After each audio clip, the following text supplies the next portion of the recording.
Hey, watch your crossfire! She's turned out. She's turned out. Is there anyone else in there? Yes, there's one person.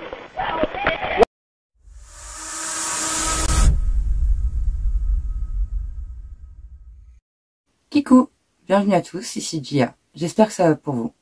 Avant de commencer la vidéo, je voulais remercier tous ceux qui se sont abonnés, qui ont liké, qui ont commenté et qui m'ont donné des conseils pour l'évolution de la chaîne.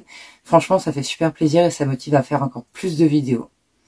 Aujourd'hui, on part à Las Vegas, aux États-Unis, et je vais vous parler d'un kidnapping qui a été extrêmement violent sur fond de délire mystique hallucinatoire. Il y aura beaucoup de vidéos, vous verrez, donc attention, les images peuvent choquer. N'hésitez pas à vous abonner et à liker pour m'aider à faire grandir la chaîne. Et maintenant, c'est parti, penchons-nous ensemble sur l'histoire de Jane Priby.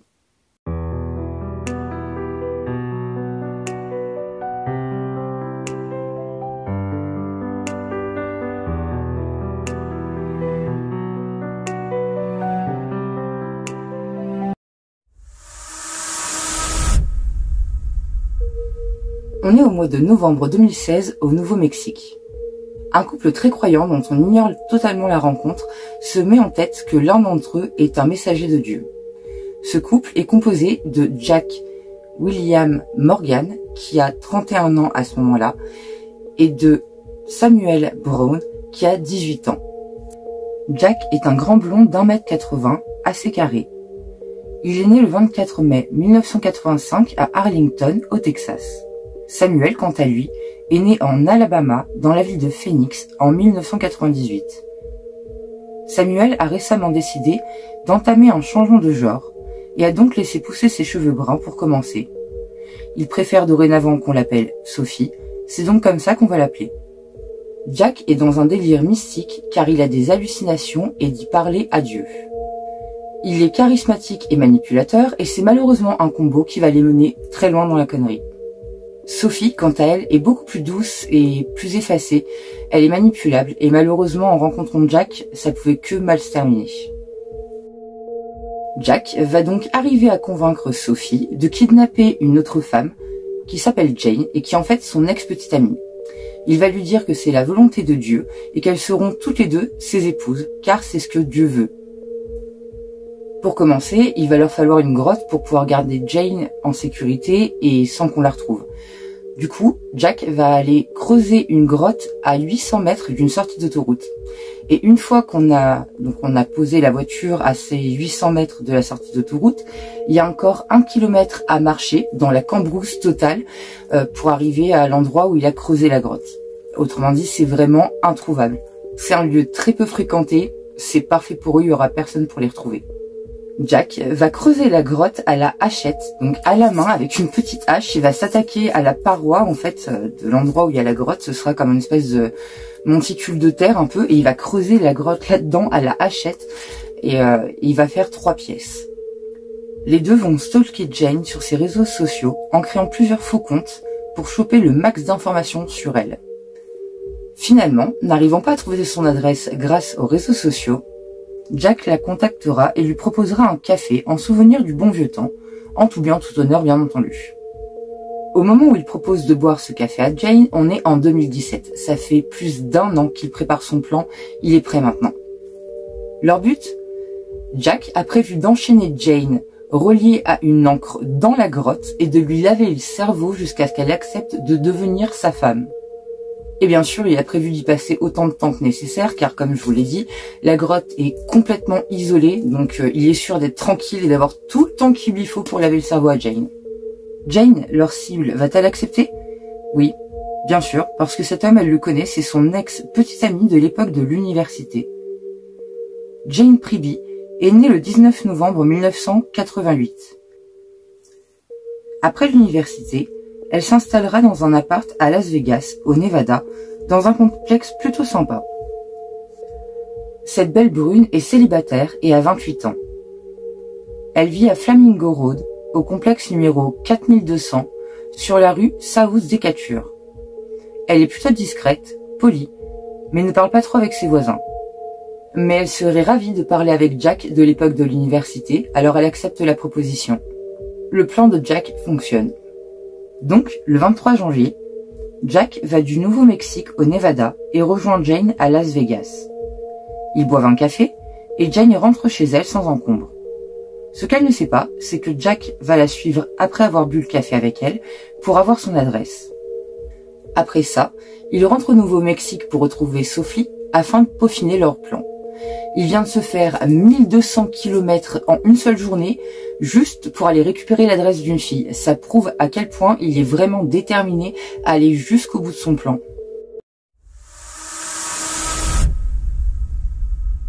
On est dans la nuit du 30 janvier 2017. Jack a fait les 9h30 de route qui le séparent du Nevada. Ça y est, c'est le grand jour, leur rêve devient réalité. Ils sont cachés dans la grotte du Nouveau-Mexique. Donc à minuit, ils partent avec le van Chevrolet Uplander blanc de Jack et arrivent à 10h aux appartes du 4200 Decatur Boulevard. Jack descend du van et Sophie reste dedans à l'attendre. Jack connaît l'adresse de Jane, mais il ne connaît pas le numéro d'appart de Jane. Donc ce qu'il va faire, c'est qu'il va aller toquer à toutes les portes du 4200 en prétendant venir collecter des dons pour l'église afin de savoir dans quel appart Jane vit. Quand il arrive au numéro 8217, malheureusement c'est Jane qui va ouvrir. À peine Jane aura entrouvert la porte que Jack va pousser la porte pour pouvoir la forcer à s'ouvrir avec un couteau en main en menaçant Jane. De l'autre main, il aura un taser avec lequel il va la taser pour l'assommer. Après ça, il va lui menotter les mains et il va lui mettre des chaînes aux chevilles. Là, bien sûr, la suite, c'est qu'il va essayer de la descendre de l'appartement, mais Jane ne se laisse pas faire du tout. À force de se débattre, elle tape sur la porte du voisin qui sortira. Quand elle voit le voisin sortir de chez lui, elle se dit qu'elle est sauvée, mais le voisin reste figé devant la violence de l'enlèvement et malheureusement il réagira pas tout de suite. Jane est alors entraînée de force par Jack jusqu'au van. Jack la met dans le van, ferme la porte et le van part. Le voisin qui assiste à la scène de l'enlèvement de Jane s'appelle Lee Sky. Alors à 10h36, il prendra son téléphone pour appeler la police de Las Vegas pour les prévenir de l'enlèvement de sa voisine. The possible 427 at Sam 1 Boulevard at 4201, 4201 South Decatur. Time lapse 10, saw a female getting choked and dragged to a white van. Doesn't understand it's a possibly Chevy Blazer or white van with a Texas plate, partial Charlie Tom. 27, I'm trying to get further on the direction of travel, but understand it's a WMA 30 or 46 foot medium build, blonde hair. La police arrivera, viendra visiter l'appartement de Jane et retrouvera son sac à main. Ils retrouveront aussi le couteau qui a été utilisé pendant l'agression et le taser et tout ça près de la porte d'entrée. Il y avait aussi des traces de lutte. Alors, ils vont interroger le voisin pour savoir un peu ce qui s'est passé. Lee dira qu'il a entendu du bruit sur sa porte et que quand il a ouvert, il a vu sa voisine en sous-vêtements, en détresse totale. Elle était attachée aux chevilles par des chaînes et elle avait des menottes aux mains. Lee dira qu'elle était traînée par un homme qui lui a encerclé le cou avec le bras comme s'il lui faisait une clé en fait. Il l'a vue se faire traîner dans les escaliers et Lee a essayé de la suivre mais l'homme l'a regardée, je cite, d'un regard menaçant genre « rentre chez toi ou je te tue ». Lee dira qu'il a paniqué et n'a pas su comment réagir et qu'en réalité tout s'est passé très vite et le temps qu'il arrive à se débloquer c'était déjà fini.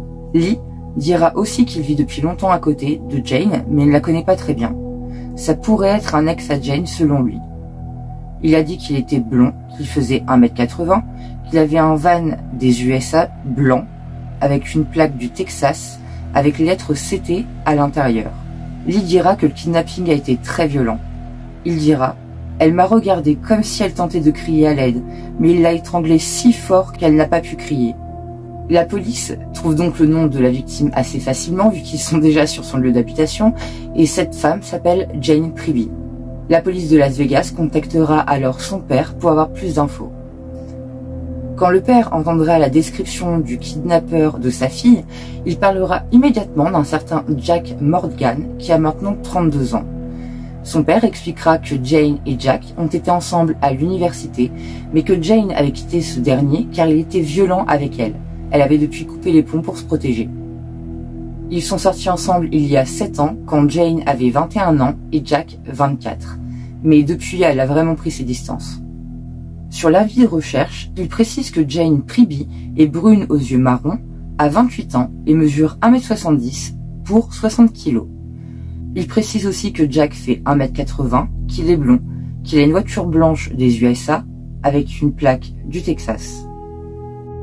Grâce aux responsables du réseau autoroutier, l'avis de recherche sera aussi diffusé sur des panneaux lumineux le long des autoroutes, avec l'information du kidnapping, ainsi que la description du véhicule de Jack et de la plaque venant du Texas, afin que les autres automobilistes puissent aider les policiers à retrouver le fugitif.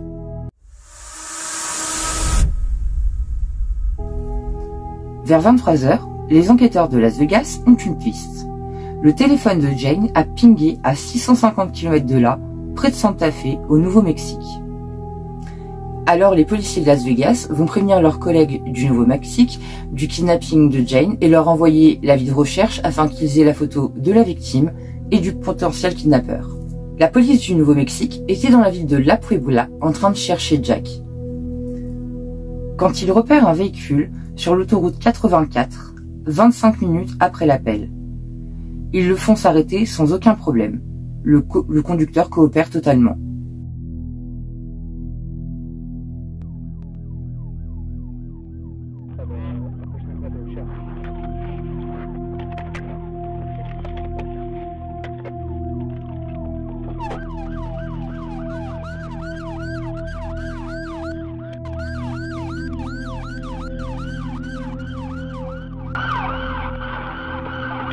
Hill, get on your PA!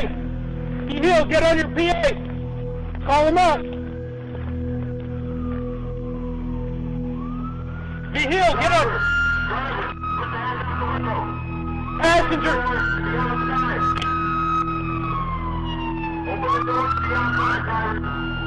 There is a passenger! There is a passenger!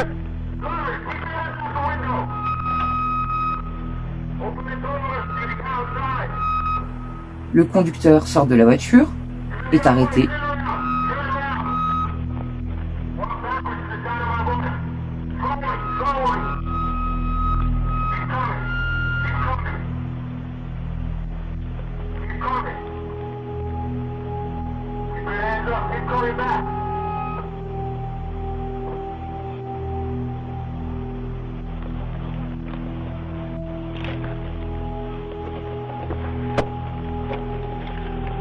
Hey, keep them up! Keep them coming back! Keep them coming back!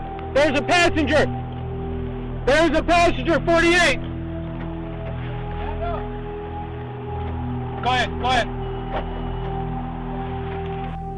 Puis, son complice se signale. Les policiers ne savaient absolument pas qu'il y avait un complice depuis le début de l'histoire, en fait. Donc là, ils découvrent qu'il y avait un complice, et ce complice, c'est Sophie. Et à ce moment-là, ils entendent hurler à l'arrière du van. C'est ce que vous allez entendre maintenant. Hey, watch the crossfire!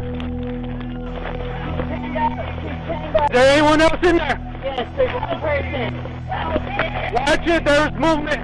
Don't move, don't you move. Stay down. Yes, sir. She's in there. Don't you move. Help her.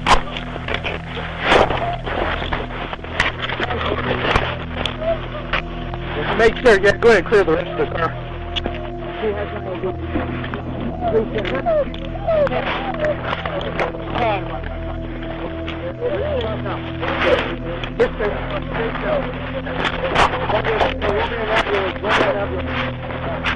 That's been rolled to 55, 33, 55, 33. Don't stop,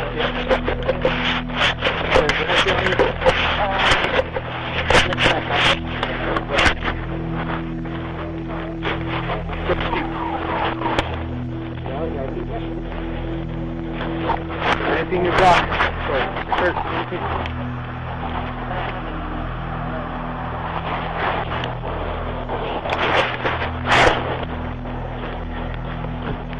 feet. Okay.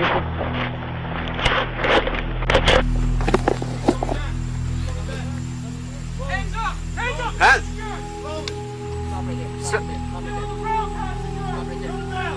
Stop. Get on your knees. Keep your hands up. Put your hands behind your head, interlace your fingers. Got it.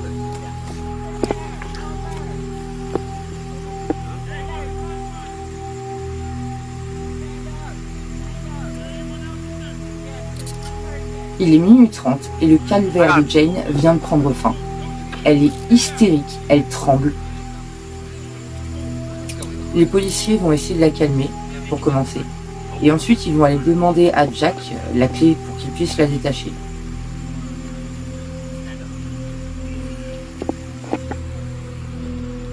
Vehicle clear.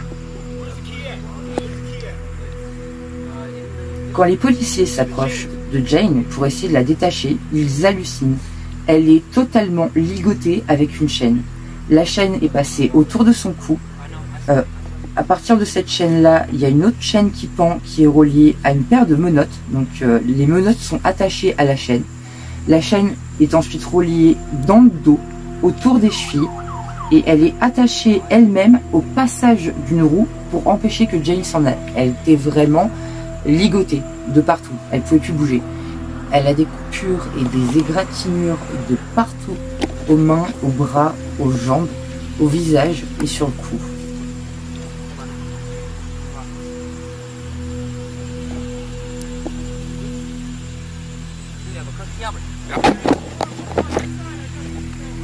Okay. Elle dira aussi beaucoup merci aux policiers de l'avoir retrouvée parce qu'elle pensait vraiment qu'elle allait mourir en fait. Là vous allez voir une vidéo de sa libération.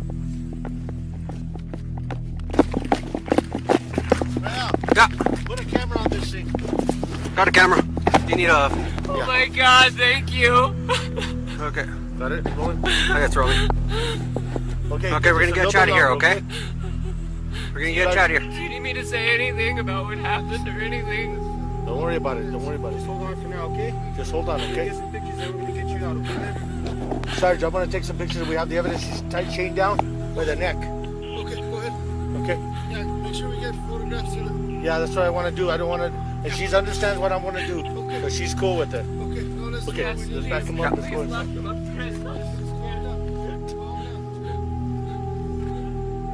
ahead, bro. Go ahead, do it. I know. Go ahead, close it up.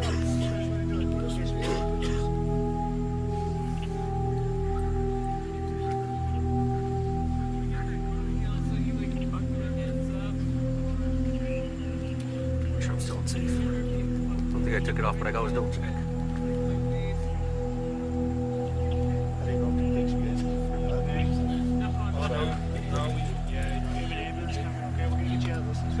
Ready? Yeah. You're out of this. Give me some light.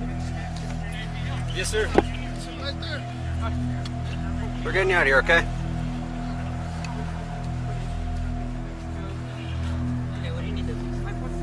For her. She's literally chained up inside.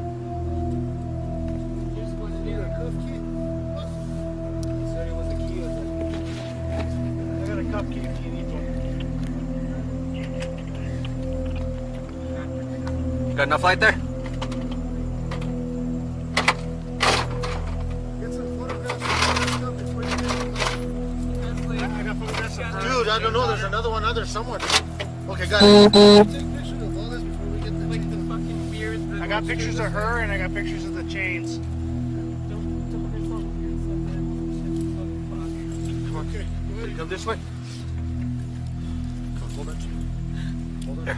Okay. Got another hand, okay? Got it? Just hold on. Hold on, we're got you. Yeah, you check them, don't? He had me earlier and I got him to take him off. You have the cuff key for it? Looks like those are just in here now. Okay, hold this one. Got it. Cuff key. Here you got one.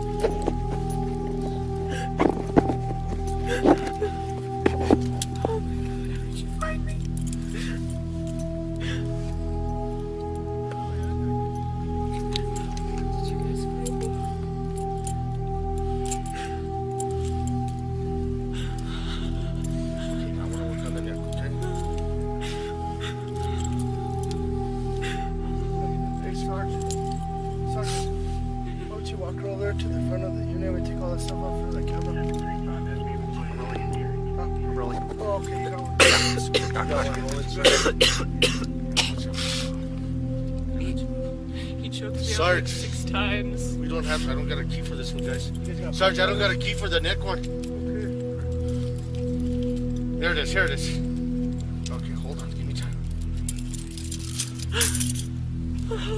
There you go. Oh my god.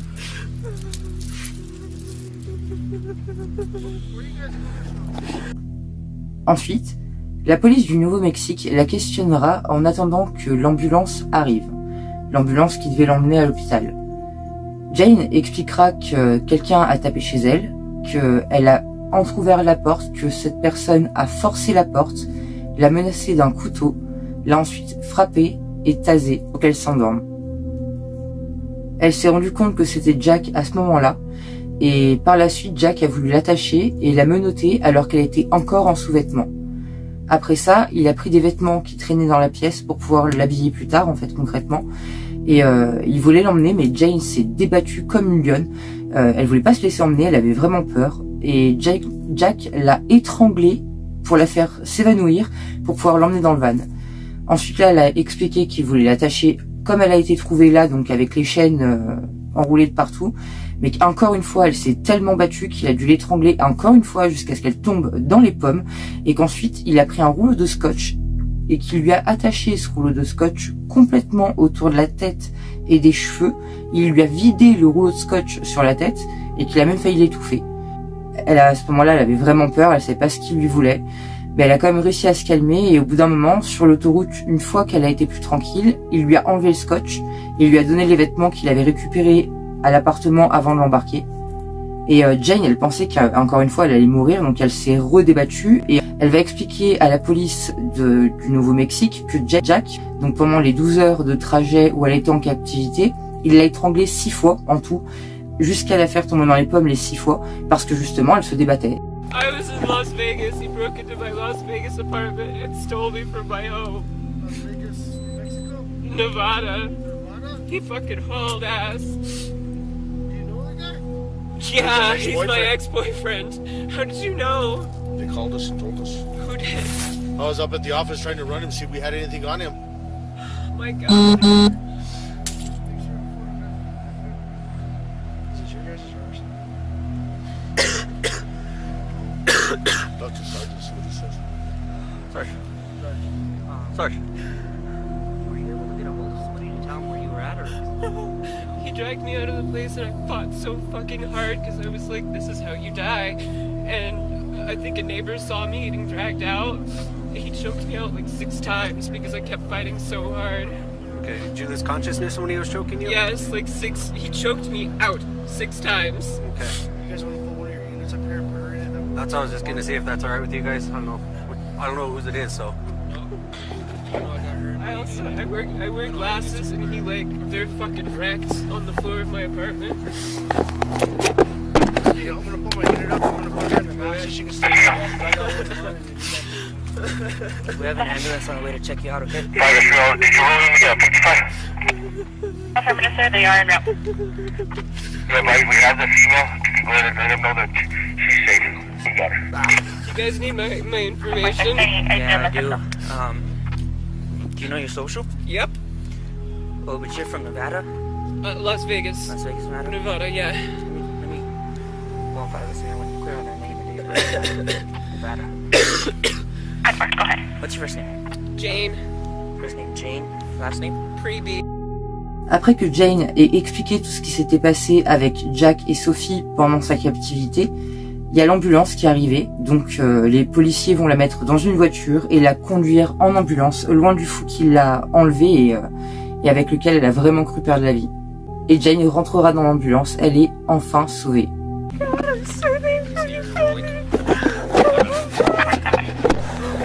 Okay, you want to have a seat in here, warm up? All right. Thank you. Yeah.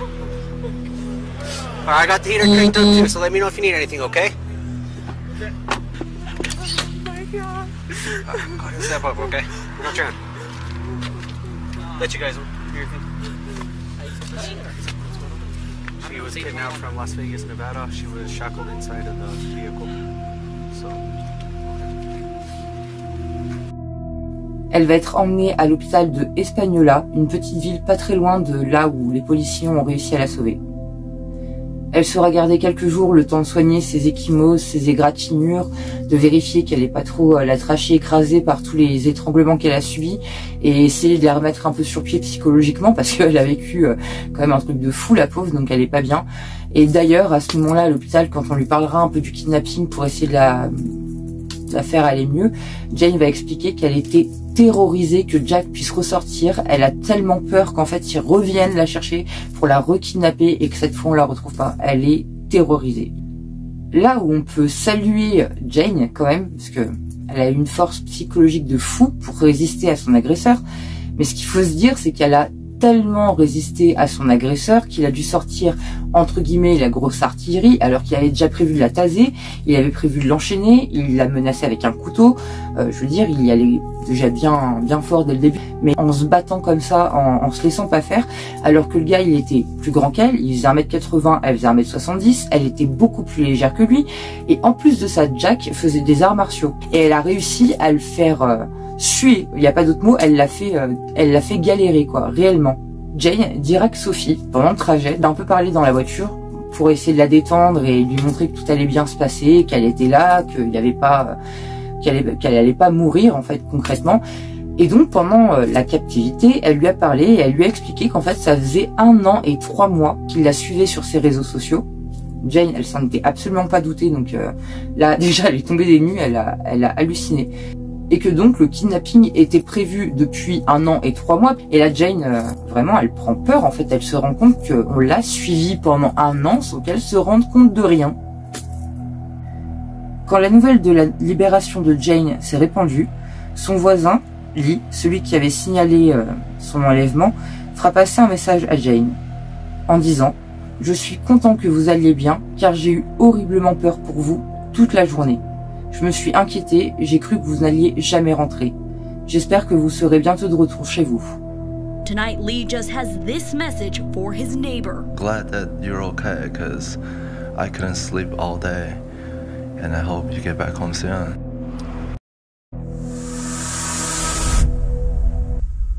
Jack et Sophie, après avoir été arrêtés, ont été placés dans des voitures séparées, le temps de s'occuper de détacher la pauvre Jane et donc de l'emmener jusqu'à l'ambulance. Jack, jusqu'au départ, il sera à peu près calme, mais en route, il va tenter de se détacher à plusieurs reprises. Regardez bien là sur la vidéo que je vous passe, il est en train de forcer sur ses menottes.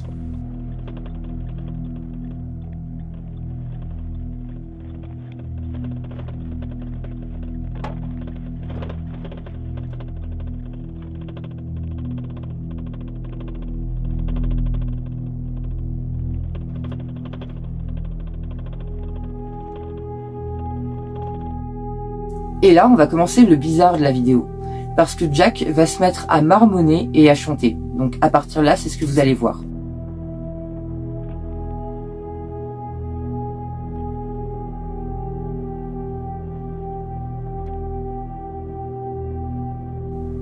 Il va demander au policier s'il a un chant préféré.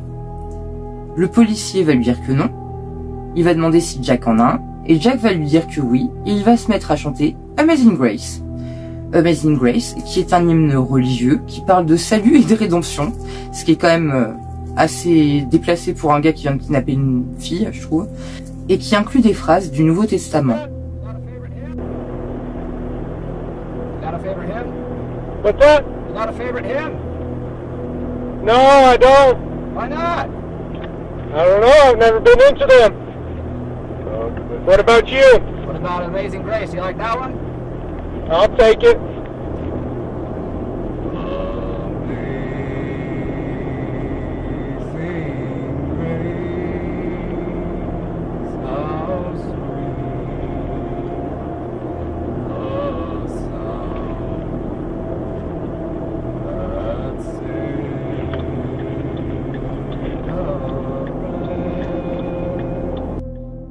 Après le chant, Jack va demander au policier s'il est croyant. Le policier va lui dire que oui, et va demander à Jack si lui aussi est croyant. Jack va lui répondre « Je le suis. Dans mes veines coule la Bible, l'Ancien Testament et les hymnes de Baptiste. »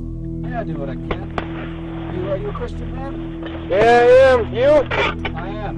In my van, there's a Bible, a Nelson Bible, and a Baptist hymnal. Jack, quand il sera en garde à vue à Santa Fe County, dira qu'il est un messager de Dieu, un prophète, et que Sophie et Jane sont ses deux épouses destinées. En la kidnappant, il voulait pas du tout lui faire de mal, selon lui. Dans son délire, il voulait lui sauver la vie. Il expliquera tout. Donc la grotte qu'il a creusée, l'encre avec la chaîne à laquelle il voulait l'attacher, et le lavage de cerveau qui était prévu, en vue qu'elle accepte de se marier avec lui. Sophie, elle aussi, sera emmenée au commissariat de Santa Fe. Elle, par contre, est nerveuse, elle parle beaucoup et pose des questions sur où elle va et comment ça va se passer. Et à un moment, elle dit qu'elle n'a jamais été dans un commissariat et qu'elle est très effrayée. Elle dira au policier « J'ai peur ». Sophie confirmera le plan que Jack vient de leur énoncer. Elle dira que oui, ça faisait bien plus d'1 an qu'il stalkait la pauvre Jane sur ses réseaux. Elle dira qu'elles étaient toutes les deux les femmes prédestinées de Jack et qu'elle croyait réellement que Jack était un espèce de prophète. Elle dira aussi que la grotte était prête et que c'était bien Jack qui l'avait creusée. Après ça, elle dira au policier qu'elle a des remords pour le rôle qu'elle a joué dans l'enlèvement, qu'elle savait que c'était mal, mais qu'elle ne savait pas comment désobéir à Jack. Elle dira aussi qu'elle a des remords pour tout ce que Jane a vécu et qu'elle est soulagée qu'elle n'ait pas été plus blessée que ça. Vous vous rendez compte avec tout ce que la pauvre Jane a vécu? Voilà, soulagée qu'elle n'ait pas été plus blessée que ça. Et si elle est vraiment soulagée, comment ça se fait qu'elle a ce sourire flippant sur la photo qui a été prise au commissariat de Santa Fe? Parce que la photo que vous voyez depuis tout à l'heure, en fait, c'est Jack et Sophie à leur arrivée au commissariat de Santa Fe, donc moins d'1 heure après avoir été chopés pour kidnapping. Je trouve pas qu'ils ont l'air d'avoir beaucoup de remords. Dans le cas de Jack, ça peut s'expliquer vu qu'il est censé avoir un délire mystique complet et que pour lui c'était normal ce qu'il faisait. Mais Sophie, si elle a des remords, pourquoi elle a ce sourire diabolique sur la tronche, quoi?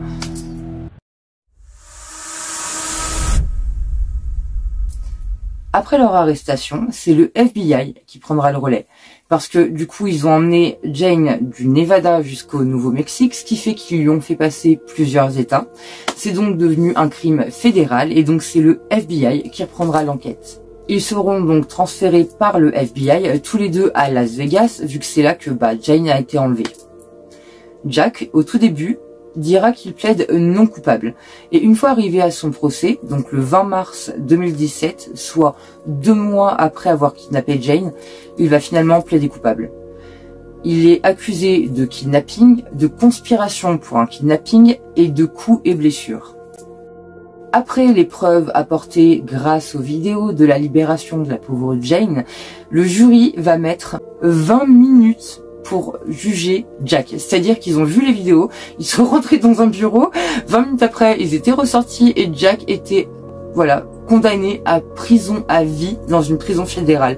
Ils ont même pas cherché. Les vidéos ont été tellement choquantes pour le jury. Il y a des procès, ils mettent des jours avant de juger une affaire. Mais je crois que c'est la première fois que j'entends un verdict être rendu aussi rapidement.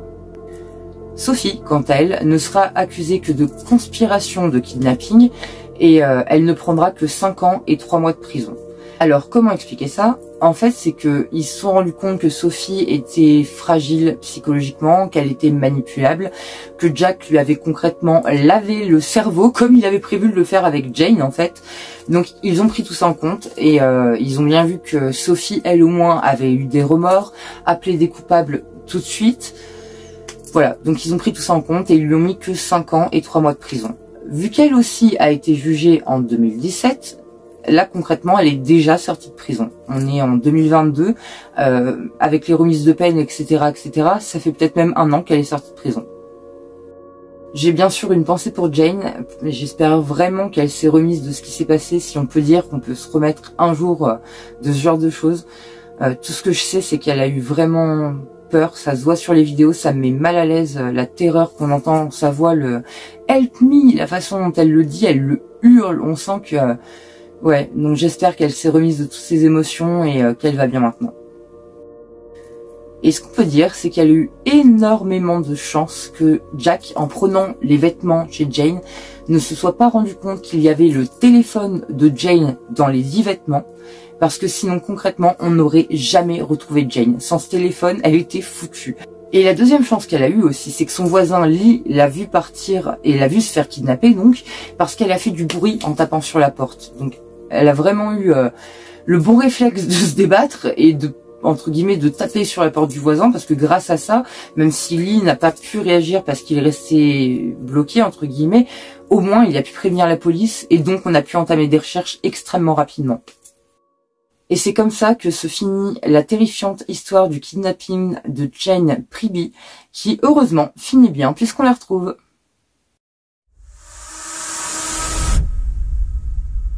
Je sais pas pour vous, mais moi ça m'a choqué de voir la pauvre Jane sortir de la voiture avec ses chaînes et ses menottes attachées à la chaîne, en sachant que la chaîne elle est enroulée autour d'elle. Vraiment, elle était cadenassée de partout. Moi ça m'a fait frissonner ça. Et là où je trouve qu'elle a joué une malchance, c'est qu'elle pouvait vraiment pas savoir qu'elle était stalkée sur les réseaux sociaux. C'est vraiment horrible de se dire qu'on a pu la suivre pendant 1 an sans qu'elle le sache. Il y avait rien qui pouvait la laisser penser qu'elle allait se faire kidnapper, la pauvre, juste en buvant un café avec son ex, quoi. Je veux dire, elle est juste allée voir un de ses plein petits copains et ça a fini qu'elle a fini dans un van attaché, quoi. La pauvre, il y avait rien qui pouvait laisser penser ce qui allait se passer. La pauvre, c'est une histoire de fou qui lui arrivait réellement et je sais pas si vous la connaissiez, mais moi pas. Donc je voulais vous la partager. Voilà, je crois que j'ai fait le tour. Si cette vidéo vous a intéressé, n'hésitez pas à la liker et à vous abonner pour m'aider à faire grossir la chaîne. En attendant la vidéo de vendredi prochain, prenez bien soin de vous.